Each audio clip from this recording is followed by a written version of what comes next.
7월의 설교 주제는 무엇이 미래를 결정하는가입니다. 주제에 맞춰 오늘은 거짓된 희망을 경계하라는 제목으로 말씀을 나누겠습니다. 현대 사회는 과거 그 어떤 때보다 빠르게 변하고 있습니다. 너무 빨라서 변화를 따라가기도 미래를 예측하기도 어렵습니다. 미래에 대한 막연한 불안이 사람들의 마음을 어지럽게 합니다. 그 가운데 그리스도인들은 어떻게 미래를 바라보며 준비해야 할까요? 그 답은 하나님의 말씀에 있습니다. 오늘 말씀에서 보면 예레미야가 거짓 선지자 하나냐를 책망합니다. 하나냐가 어떤 거짓 예언을 하였기에 책망하였을까요? 2절부터 4절까지의 말씀을 보면 하나냐는 하나님이 바벨론 왕의 멍에를 꺾으셨으며 바벨론에 빼앗긴 성전 기구를 2년 안에 되찾아 주시고 바벨론으로 끌려간 포로도 전부 돌아오게 하실 것이라고 예언했기 때문입니다. 하나냐는 예루살렘 성전에 소속된 선지자로서 바벨론의 2차 침공 후 약 4년이 지난 시점 주전 593년경에 유다가 회복할 것이라고 거짓 예언을 했습니다. 하나냐가 이 예언을 할 때는 유다가 완전히 멸망하기 7년 전입니다. 그러니 시대가 얼마나 혼란스러웠겠습니까? 그로 인해 고통에 처한 백성들은 희망을 원했습니다. 이러한 때에 하나냐는 바벨론이 무너진다는 거짓 예언을 하였던 것이죠. 여러분, 불안해하지 마세요. 하나님께서 나 하나냐에게 말씀하시기를 바벨론이 무너지고 빼앗긴 거룩한 성전 물건들이 다시 돌아오게 된다고 말씀하셨기에 우리는 반드시 회복합니다 라고 거짓 예언을 했습니다. 그럴 때 사람들은 하나냐의 말을 듣고 모두 열광했을 것입니다. 그런데 하나냐는 백성들에게 회개 없는 회복이라는 헛된 희망을 부채질했습니다. 거짓 선지자 하나냐는 근거 없이 긍정적 미래를 선포함으로 사람들의 마음을 현혹했을 때 진실된 선지자 예레미야는 하나님의 심판을 선포하며 회개를 촉구했습니다. 유다 백성들은 지금 전혀 다른 두 가지 희망과 심판의 예언을 듣고 있습니다. 그런데 두 예언자는 모두 하나님의 이름으로 말하고 있다는 것이죠. 유다 백성들은 누가 진실을 말하고 있는지 판단하기 어려웠습니다. 그러나 누가 진실을 말하고 있는지 반드시 판단해야 했습니다. 왜냐하면 백성들이 어떤 예언을 듣든지 자신들의 선택에 따라 운명이 결정되어지기 때문입니다. 그러면 유다 백성들은 누구의 예언을 선택했을까요? 하나냐 아니면 예레미야? 백성들은 하나냐의 손을 들어 주었습니다. 하나냐가 진실을 말하고 있다고 생각하였습니다. 물론 백성들이 무슨 근거에 의해서 그리 생각한 것은 아닙니다. 단지 자신들의 귀를 즐겁게 하여 주고 자신들에게 희망을 주는 하나냐의 말을 선택한 것뿐입니다. 그러나 유다 백성들은 치명적인 대가를 치르게 됩니다. 우리는 여기서 하나냐의 예언을 택한 유다 백성들의 문제가 무엇인가를 확인해야 합니다. 백성들은 아무 근거 없는 회복을 기대하였는데 있다는 것이죠. 그러니까 자신들에게 희망을 주는 하나냐의 예언을 무작정 진실된 것으로 생각했습니다. 하지만 지금까지 하나님 앞에 잘못된 일들을 조금이라도 기억하고 있다면 희망은 기대할 수 없습니다. 희망을 기대한다면 죄악에 대한 회개가 있어야 합니다. 그럴 때 희망이 이루어집니다. 물론 사람들 대부분은 절망과 고통 중에 처해 있을 때 희망을 불어넣는 말씀, 밝은 미래를 약속하는 말씀 듣기를 기대하죠. 물론 그런 말씀 자체는 사람들에게 필요합니다. 제가 여러분에게 하나님께서 여러분의 모든 문제와 어려움에서 벗어나게 해주십니다. 하나님께서 모든 질병을 낫게 해주십니다 라고 희망의 말을 전하면 여러분 기분 어떻습니까? 좋으시잖아요. 그런데 그 전에 무슨 근거에서 제가 이 말을 하고 있는지 판단하고 들어야 합니다. 왜냐하면 거짓된 희망은 우리를 회복하는 것이 아니라 신앙을 병들게 하기 때문입니다. 긍정적 미래는 그것을 꿈꾼다고 해서 찾아오는 것이 아닙니다. 자신의 죄를 인정하고 아파하며 회개하는 심령만이 긍정적 미래를 맞이하게 됩니다. 미래를 결정하는 것은 우리의 바람이나 의지가 아니라 오직 하나님의 뜻과 말씀이기 때문입니다. 그러기 위해 우리는 이러한 거짓 메시지를 분별해야 합니다. 말의 달콤함을 쫓을 것이 아니라 진리의 올바름을 쫓아야 합니다. 혹 여러분 중에 고난의 자리에 계신 분이 있다면 먼저 자신의 모습을 돌아보고 잘못된 모습을 회개해야 합니다. 그리고 하나님의 말씀을 하나하나 진실된 마음으로 순종해야 합니다. 그럴 때 하나님께서 진정한 희망을 허락해 주실 줄 믿습니다. 하나님은 자신과 정반대를 예언한 예레미야 말을 듣고 어떤 반응을 보였을까요? 우리 10절과 11절에 있는 말씀을 다시 한번 읽어보겠습니다. 선지자 하나냐가 선지자 예레미야의 목에서 멍에를 빼앗아 꽂고 모든 백성 앞에서 하나냐가 말하여 이르되 여호와께서 이와 같이 말씀하시니라. 내가 2년 안에 모든 민족의 목에서 바벨론의 왕 느부갓네살의 멍에를 이와 같이 꺾어버리리라 하셨느니라 하매 선지자 예레미야가 자기의 길을 가니라. 그러니까 예레미야 목에서 멍에를 빼앗아 꺾고 하나님이 2년 안에 모든 민족의 목에서 바벨론의 왕의 멍에를 이와 같이 꺾어버린다는 거짓 메시지를 다시 선포했습니다.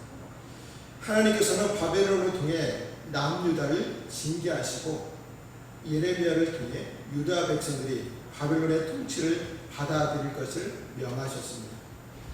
이 말씀에 대한 상징으로 예레미야는 멍에를 만들어 자기 목에 걸어야 했습니다. 여러분, 멍에가 무엇인지 아시죠? 화면을 보는 것처럼 말과 소의 목에 얹어 수련의 쟁기를 끌게 하는 시옷자 모양의 막대입니다. 예레미야는 하나님의 명령대로 유다가 바벨론의 멍에가 될 것이라고 보여주기 위해 계속 차고 다녔습니다. 얼마나 힘들었겠습니까? 그것도 7년 이상을 매일 차고 다녔다고 생각해 보세요.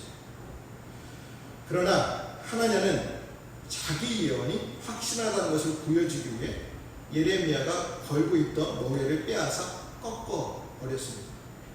하지만 주장이 강하다고 그 주장이 진실이 될 리는 없습니다. 거짓은 아무리 목소리를 키워도 거짓일 뿐입니다. 그런데 하나님의 행동에 예레미야는 어떻게 반응하였을까요? 왜 자신의 물건에 손을 대고 꺾어버렸냐고 화를 낸 것이 당연한 반응이겠죠. 그런데 하나님의 행동과 말에 대하여 더 이상 아무런 대응도 하지 않고 그냥 자기의 길로 갔습니다. 보기에 따라서 예레미야가 하나님의 문장에서 패한 것처럼 보일 수 있습니다. 유다 백성들이 보기에 하나냐가 진실을 말하고 있고 예레미야가 그것을 뒤집을 수 없어 그 자리를 피한 것처럼 보일 수도 있습니다. 그러면 예레미야는 왜 그 자리를 피하여 자기의 길로 간 것일까요? 그것은 하나냐의 논쟁이 아무런 유익이 없음을 깨달았기 때문입니다. 하나님은 거짓을 말하기로 작정한 사람입니다. 그러한 사람을 설득하여 진리를 받아들이려고 한다는 것은 거의 불가능한 일이죠. 그래서 자신의 예언이 진리이고 하나님의 예언이 거짓임을 입증하려고 하지 않고 모든 논쟁을 중단한 채 자기의 길로 갔습니다. 사실 우리도 다른 사람들과 대화를 하다 보면 억지 주장을 피우는 사람들과 만나게 됩니다. 무조건 자기 의견이 맞다고 주장을 하게 되죠. 그런 사람과 대화를 하다 보면 피곤합니다. 그 사람의 주장을 바로 잡으려 한다면 나 자신만 더 상처를 받게 됩니다. 그래서 그냥 피하는 것이 최선의 방법입니다. 복음을 전하고 하나님의 말씀을 증거하는 사람들도 자신이 전하는 말씀이 진리임을 입증하려고 무리하게 논쟁할 필요가 없습니다. 특히 이단자들이 찾아오면 그들과 논쟁할 필요가 없습니다. 이미 그들은 거짓말로 믿는 사람들을 속이려고 할 뿐 진리를 받아들일 마음은 전혀 없습니다. 이단들을 보면 혼자 다니지 않고 항상 둘 이상이 다닙니다. 한 사람이 말을 하면 옆에서 계속 지원을 하기 위해서이죠. 혹시 상황이 잘못되면 증인으로 되어서 고발하려고 둘 이상이 다닙니다. 그러니까 이단들은 진리를 받아들일 마음이 전혀 없기 때문에 사도 요한과 바울이 말한 것처럼 집에도 들이지 말고 피하는 것이 가장 좋은 방법입니다. 하나님의 말씀은 진리이기 때문에 반드시 이루어지고 자신이 전한 하나님의 말씀이 진리임이 자연스럽게 입증됩니다. 하나님의 말씀은 아무에게도 그 진실성을 입증받아야 할 필요가 없습니다. 하나님의 말씀은 사람이 인정하든지 인정하지 않든지 그 자체로 진리이고 그 진리를 받느냐 받지 않느냐 하는 것은 각 사람의 문제입니다. 또한 그 말씀에 대한 사람의 반응에 따라 구원과 심판, 축복과 저주를 받게 됩니다. 물론 하나님의 말씀을 전하는 사람들은 할 수만 있으면 하나님의 말씀에 대하여 진실성을 설명해 주어야겠죠. 복음을 전하는 여러분들도 마찬가지입니다. 사람들에게 하나님의 말씀은 진리이니 무조건 믿으라고 하는 것은 바른 모습이 아닙니다. 하나님의 말씀을 전하는 사람들은 말씀이 진리일 수밖에 없는 이유를 설명하여 사람들도 받아들이게 해야 합니다. 그로 인해 우리는 하나님의 말씀을 지혜롭게 전해 많은 사람들이 진리의 말씀을 받아들이게 하는 축복의 통로가 다 되시기를 바랍니다. 그렇다면 예레미야가 거짓 신앙을 전하는 하나님에게 어떤 하나님의 말씀을 전하였을까요? 13절과 14절에 있는 말씀도 같이 읽어보겠습니다. 너는 가서 하나님에게 말하여 이르기를 여호와의 말씀에 내가 나무 멍에들을 꺾었으나 그 대신 새 멍에들을 만들었느니라. 만군의 여호와 이스라엘 하나님께서 이와 같이 말씀하시니라. 내가 새 멍에로 이 모든 나라의 목에 메워 바벨론의 왕 느부갓네살의 성기가 있으니 그들이 그를 섬기리라. 내가 들짐승도 그에게 주었느니라 하라. 예레미야는 내가 꺾은 나무 멍에들 대신 새 멍에들을 만들었고 내가 새 멍에를 모든 나라의 목에 메워 바벨론을 섬기게 하겠다라고 하나님의 말씀을 전했습니다. 하나님과 꺾어버린 나무 멍에는 이제 꺾을 수 없는 새 멍에가 되어 돌아옵니다. 예레미야는 이제 나무 멍에 대신 새 멍에를 목에 달고 다닙니다. 더 무거워진 무게로 인해 얼마나 힘들었을까요? 너무 무거워서 목을 제대로 세우지도 못하고 숙이고 다녔을 것이고 고통으로 신음하면서 지냈을 것입니다. 이처럼 유다 백성들이 하나님의 징계를 겸허히 받아들이지 않고 저항한다면 나무 멍에가 새 멍에가 되듯 더 강력한 징계로 속박받게 됩니다. 실제로 유다 백성들은 죄악을 회개하고 말씀에 순종하는 대신 하나님의 징계인 바벨론에 저항하는 길을 택했고 그 결과는 예루살렘 성과 성전이 초토화되는 비극으로 돌아왔습니다. 이러한 사실을 보여주는 것처럼 인생이 하나님의 징계를 거부한다면 더 큰 징계에 처하게 됩니다. 재범한 인생은 결코 하나님의 징계를 피할 수 없습니다. 하나님의 징계가 임하면 이를 그대로 받으며 죄를 돌이키는 기회, 회개의 기회로 삼아야 합니다. 만일 하나님의 징계에 대해 불면하면서 자신의 힘으로 피하려고 한다면 징계의 수위만 높아질 뿐 달라진 것은 아무것도 없습니다. 여러분, 누가 징계를 좋아하겠습니까? 저와 여러분 모두 징계를 다 싫어합니다. 심판을 전하고 있는 예레미야도 마찬가지였습니다.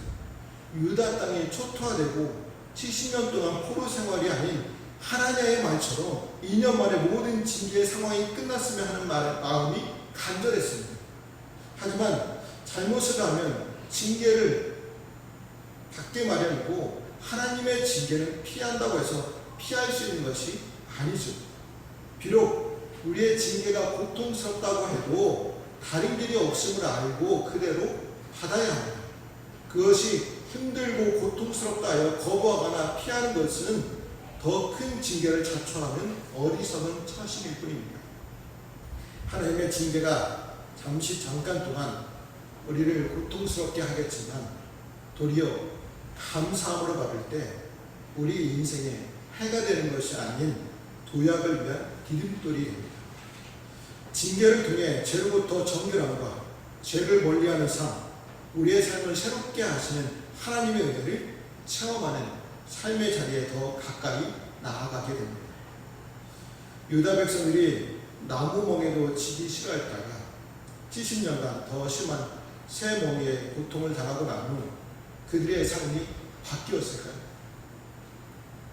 완전히 바뀌진 않았지만 조금은 바뀌었습니다.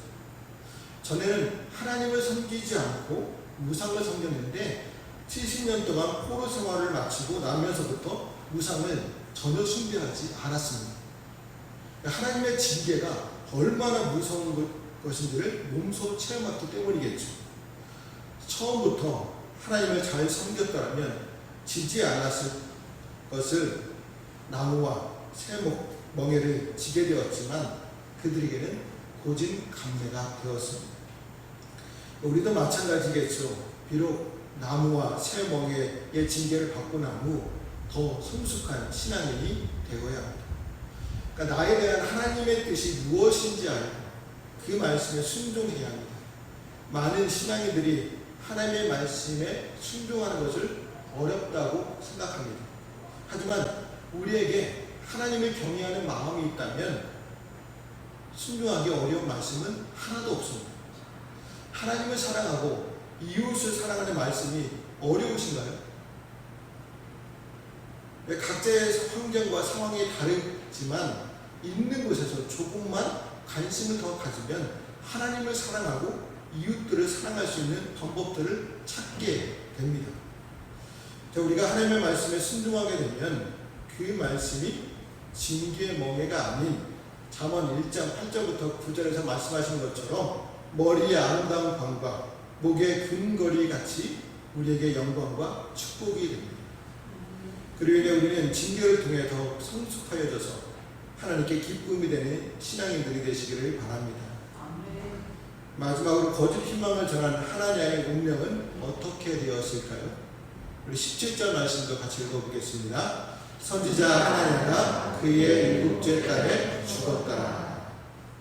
하나님은 하나냐에게 내가 금년에 죽으리라 하셨고 하나냐는 그해 7째 달에 죽게 됩니다.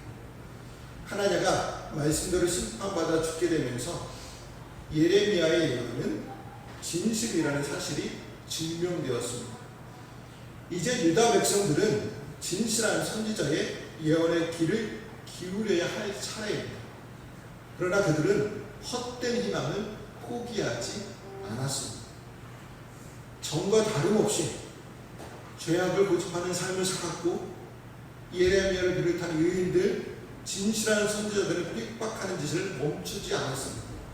유다 백성들은 명명백백하게 밝혀진 하나님의 뜻을 알면서도 돌이킬 줄 몰랐고 그로 인해 망하게 되었습니다.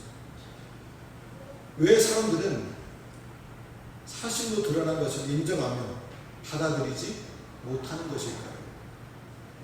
자기가 잘못 생각하고 행동했다는 것을 인정하면 자존심이 무너지고 창피를 당할까 싶어서 그렇습니다. 빨리 인정하고 돌이키면 그만큼 형벌이 줄어들 수 있다는 사실을 사람들은 잘 인지하지 못합니다. 말씀드린 것처럼 새 멍에를 지는 것보다 나무 멍에를 지는 것이 더 낫다는 것을 모르기 때문입니다. 유다의 백성의 잘못된 모습을 보면서 깨닫게 되는 것이 있다면 진리를 아는 것보다 중요한 것이 바로 실천에 옮기는 것이 더 중요하다는 것을 깨닫게 됩니다.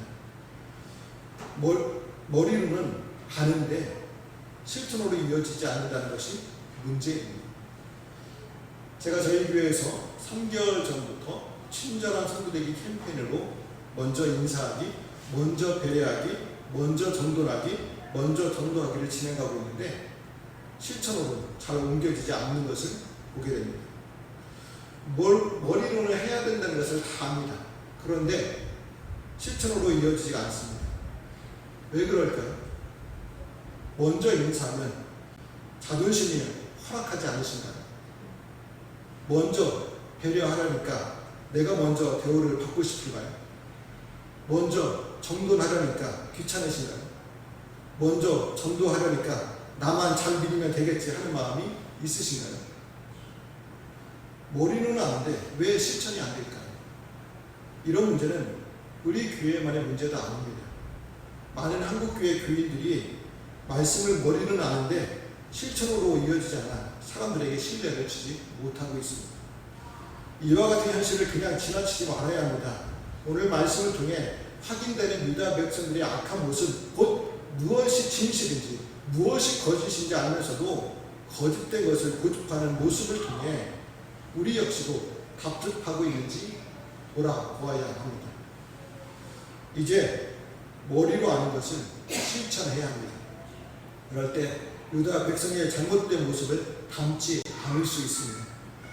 또한 인간에 대한 긍정이 가득한 이 세상에서 하나님의 심판을 경고하며 회개를 촉구하는 진리를 전한다 해도 환영받지 못해도 성도인 우리는 끝까지 그 말씀을 전해야 합니다. 오늘날 저마다 하나님의 뜻을 전한다고 자처하는 자들이 넘치는 시대에 우리는 누구의 말에 귀를 기울일까? 어떤 메시지를 수용하고 걸을까? 맹목적인 의존은 위험하고 무비판적 동조는 어리석음을 알아야 합니다. 이해와 분별력의 능력을 기르고 스스로 생각하고 판단해야 합니다. 또한 우리는 죄를 인정하지 않는 세상에 회개와 구원을 전하는 성도들이 되어야 합니다. 그러므로 진실과 거짓이 많은 세상에서 분별하는 지혜와 순종하는 믿음의 사람들이 되시기를 주님의 이름으로 말씀을 드립니다.